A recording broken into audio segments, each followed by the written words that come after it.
So because of this whole World Cup football excitement, the Maverick never got the opportunity to posit my closing statements about the disastrous showing by the West Indies at the World T20. Let me just say this and done once and for all. The West Indies failed in this World Cup because our reputed big hitters failed miserably. Name them: Chris Gayle, Lendl Simmons, Kieron Pollard, Andre Russell did nothing. Every other reason is cosmetic and peripheral. Now going forward, with another World T20 coming up in 2022, my Maverick recommendations are for the West Indies to replenish our stock of aging boundary hitters. And don't bother try to make strike rotation and running singles the focus of our rebuilding.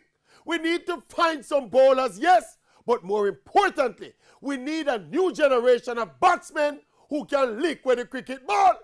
If we ever follow the noise about the urgent need to rotate, strike, and blah, blah, blah, as if that is our main problem, if we do that at the expense of replenishing our boundary hitting stock, remember me telling you, the West Indies will not come anywhere close to winning another World T20 title anytime soon.